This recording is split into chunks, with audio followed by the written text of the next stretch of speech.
JDS ദേശീയ നേതൃത്വവുമായി കേരള ഘടകം പൂർണ്ണമായും ബന്ധം വിച്ഛേദിച്ചുവെന്ന് മന്ത്രി കെ കൃഷ്ണൻകുട്ടി. തെരഞ്ഞെടുപ്പ് ചിഹ്നമടക്കമുള്ള കാര്യങ്ങൾ പിന്നീട് ചർച്ച ചെയ്ത് തീരുമാനിക്കും. കേരള ഘടകം ഒറ്റക്കെട്ടായി തെരഞ്ഞെടുപ്പിൽ ഇടതുമുന്നണിയെ പിന്തുണയ്ക്കുമെന്നും കൃഷ്ണൻകുട്ടി പറഞ്ഞു. JDS ദേശീയ നേതൃത്വം മോദി സർക്കാരിന്റെ ഭരണത്തിൽ ആകർഷകരായി NDAയിൽ ചേർന്നതോടെ വെട്ടിലായ പാർട്ടിയുടെ കേരള ഘടകം ഇനി എങ്ങനെ മുന്നോട്ട് പോകുമെന്ന ആശയക്കുഴപ്പത്തിൽ തുടരുമ്പോഴാണ് ദേശീയ നേതൃത്വവുമായി കേരള ഘടകം പൂർണ്ണമായും ബന്ധം വിച്ഛേദിക്കുമെന്ന് മന്ത്രി കെ കൃഷ്ണൻകുട്ടി വ്യക്തമാക്കുന്നത്. കേരളത്തിൽ പാർട്ടി ഒറ്റക്കെട്ടാണെന്നും തിരഞ്ഞെടുപ്പ് ചിഹ്നമടക്കമുള്ള കാര്യങ്ങളിൽ പിന്നീട് ചർച്ച ചെയ്ത് തീരുമാനം കൈക്കൊള്ളുമെന്നും കൃഷ്ണൻകുട്ടി പറഞ്ഞു.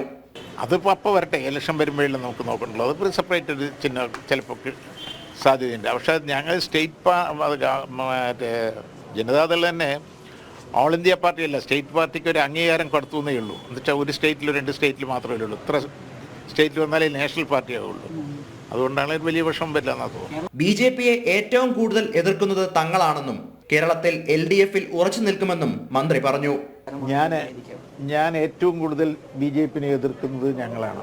ഞങ്ങൾ പഴയ സോഷ്യലിസ്റ്റ് ആശയക്കാരാണ്. മനസ്സിലായില്ലേ? രാം മനോഹർ ലോഹിയും ഗാന്ധിജിയുടെ ആശയക്കാരാണ്. അതൊരിക്കലും ഞങ്ങൾക്ക് കുത്തകയുമായിട്ട് യോജിച്ച് പോകാനേ പറ്റില്ല. അത് കുത്തകകളെ സഹായിക്കുകയാണ്. സോഷ്യലിസം ഭരണഘടനയിൽ എഴുതി വെച്ച രാജ്യമാണ്. അവിടെ അതിന് സോഷ്യലിസത്തിന് എഴുതി വെച്ച് തരാം, മാറ്റി തരാം കോൺഗ്രസ് അല്ലേ?